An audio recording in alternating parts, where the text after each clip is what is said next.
এবং দুর্নীতির যে বিভিন্ন ডাইমেনশন, দুর্নীতির যে বিভিন্ন মডেল, কোন মডেলটা ধরে কথা বলবো? তার ভাগনা, ভাগ্নি, ছেলে, মেয়ে। আওয়ামী লীগের লুটপাট ও দুঃশাসনে দেশের অর্থনীতি ধ্বংস হয়ে গেছে মন্তব্য করে বিএনপি মহাসচিব মির্জা ফখরুল ইসলাম আলমগীর বলেছেন, অর্থনীতি পুনরুদ্ধারে অন্তর্বর্তী সরকারের চেষ্টা সাধুবাদ পাওয়ার যোগ্য। দিনের ভোট রাতে ডামি নির্বাচন এবং এর সঙ্গে জড়িত শতের উপর ডিসি এসপি এমনই সংবাদ প্রকাশ করেছে একটি বেসরকারি টেলিভিশন। প্রতিবেদনে উঠে এসেছে দিনের ভোট রাতে হওয়া আওয়ামী। এই ভিডিওটা একটা বার্তা তো দিচ্ছে যে এখনো বাংলাদেশের বিভিন্ন জায়গায় আওয়ামী লীগ কতটা শক্তিশালী, আর বিএনপি এবং জামাতের গুতাগুতির রেজাল্টের কারণে আওয়ামী লীগ একটা ফায়দা পাচ্ছে। আর এই সম্মানিত দর্শক, আসসালামু আলাইকুম।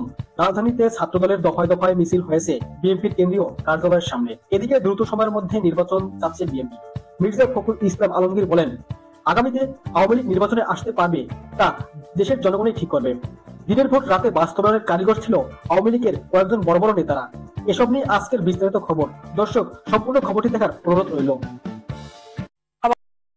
আওয়ামী লীগের লুটপাট ও দুঃশাসনে দেশের অর্থনীতি ধ্বংস হয়ে গেছে মন্তব্য করে বিএনপি মহাসচিব মির্জা ফখরুল ইসলাম আলমগীর বলেছেন, অর্থনীতি পুনরুদ্ধারে অন্তর্বর্তী সরকারের চেষ্টা সাধুবাদ পাওয়ার যোগ্য। তবে নতুন কর আরো জীবনমানকে দুর্বিষহ করে তুলবে বলেও শঙ্কা তার। গুলশানে দলীয় চেয়ারপারসনের রাজনৈতিক কার্যালয়ে সংবাদ সম্মেলনে এসব কথা বলেন তারা।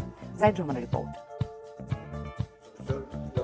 গুলশানে দলীয় চেয়ারপারসনের রাজনৈতিক কার্যালয়ে সম্প্রতি প্রায় 100টি পণ্যের উপর সরকারের নতুন করে কর আরোপ নিয়ে বিএনপির অবস্থান তুলে ধরতে এই সংবাদ সম্মেলন। আমরা বুঝতে পারি যে আওয়ামী ফ্যাসিবাদের পরবর্তী সময়ে অন্যান্য খাতের মতো আর্থিক খাতে বিশৃঙ্খলা ভঙ্গুর অবস্থা পরবর্তী চ্যালেঞ্জগুলো সৃষ্টি করেছে।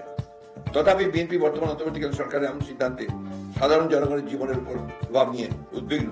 সরকারের এমন সিদ্ধান্ত জনগণের কষ্ট আরো বাড়িয়ে তুলবে বলে মন্তব্য করেন বিএনপি মহাসচিব। বর্তমানের প্রেক্ষিতে এবং আলোচনার প্রেক্ষিতে আমরা মনে করি সাধারণ জনগণের উপর কর, ভ্যাট তথা পরোক্ষ কর আরোপের মতো এই অপরিণামদর্শী সিদ্ধান্ত অবিলম্বে প্রত্যাহার করার আমরা আহ্বান জানাচ্ছি। সানবিট সব দিবে সামাল। সানবিট ম্যাজিক প্রেস ডিশওয়াশিং এর মাথা ঘোরানো সলিউশন। মূল্যস্ফীতি নিয়ন্ত্রণে সমন্বয়ের অভাব রয়েছে এমন মন্তব্য করে বিএনপি মহাসচিব অপ্রয়োজনীয় খরচ ও প্রকল্প বাদ দেওয়ার দাবি জানান। অপ্রয়োজনীয় ও দুর্নীতিগ্রস্ত মেগা প্রজেক্টের বিপরীতে বরাদ্দকৃত অর্থ আপাতত বন্দরকে বিপুল পরিমাণ অর্থ সাশ্রয় করা সম্ভব।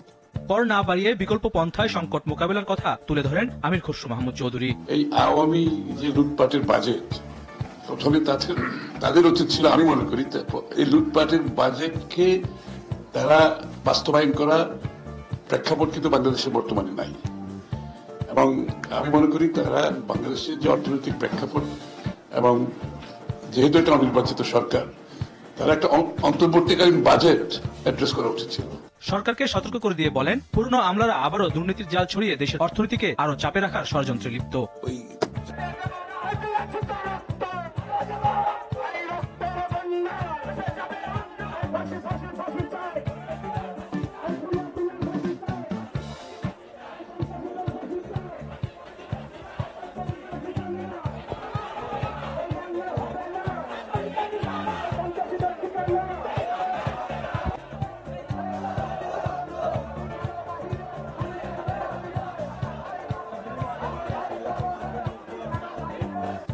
দুর্নীতির যে বিভিন্ন ডাইমেনশন, দুর্নীতির যে বিভিন্ন মডেল, কোন মডেলটা ধরে কথা বলবো? তার ভাগনা, ভাগ্নি, ছেলে, মেয়ে, কোনটা ধরে কথা বলবো? রূপপুর পারমাণবিক প্রকল্প রাশিয়ার সাথে চুক্তি করেছে 500 কোটি টাকা শেখ হাসিনা, তার ছেলে শরীফদের জয় এবং তার যে ভাগ্নি, সে আবার ইংল্যান্ডের এমপি এবং সিটি এমপির দায়িত্বে। তারা মালয়েশিয়ার এক ব্যাংক থেকে সেই 500 কোটি ডলার তুলে নেওয়া, আত্মসাৎ করার অভিযোগ করেছে। তারপর সুস্পষ্ট গণমাধ্যমগুলো করে দেখুন তারা কোন জায়গা থেকে টিউলিপ লেখাপড়া করেছে ইংল্যান্ডে একজন এমপি, একজন জনপ্রতিনিধির 1 টাকা 1 পয়সা দুর্নীতি, এটা একটা স্বপ্নের বিষয়। কিন্তু তার জিন হচ্ছে বাংলাদেশের ওখানে লেখাপড়া করে এমপি হওয়ার পরেও তার জেনেটিক্যাল যে লাইন, এই লাইন সে ক্রস করতে পারেনি বলেই এই অভিযোগগুলো তার উপর বেরিয়ে আসছে। শেখ হাসিনার বিশ্বস্ত একজন ব্যবসায়ী, সে ফ্ল্যাট কিনে দিল অভিযান করা, এবং আরেকজন আইনজীবী, সে তার ছোট বোন রূপর থেকে একটা ফ্ল্যাট কিনে দিল। সেই ফ্ল্যাট রূপর দিয়ে টিউলিপকে তার পরিবার সহ থাকার জন্য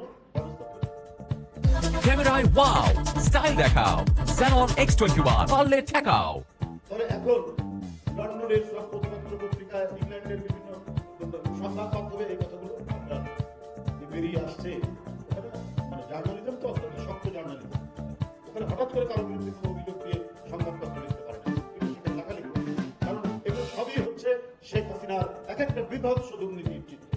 সেই চিত্রে আমরা কখনো লন্ডন, কখনো নিউ ইয়র্ক, কখনো জাপান, কখনো মালয়েশিয়া, কখনো দুবাই, বিভিন্ন জায়গা থেকে একটার পর একটা নিউজ আসছে। তাই আজকে শেখ হাসিনা কি স্ট্যাটাসে ভারতে আছে এটা কিন্তু বলতে পারছে না। বাংলাদেশে তার দুটি পাসপোর্ট, সেই দুটি পাসপোর্ট একটা কূটনৈতিক পাসপোর্ট, জাতীয় পাসপোর্ট, দুটাই বাতিল করছে। তারপরে কি স্ট্যাটাস?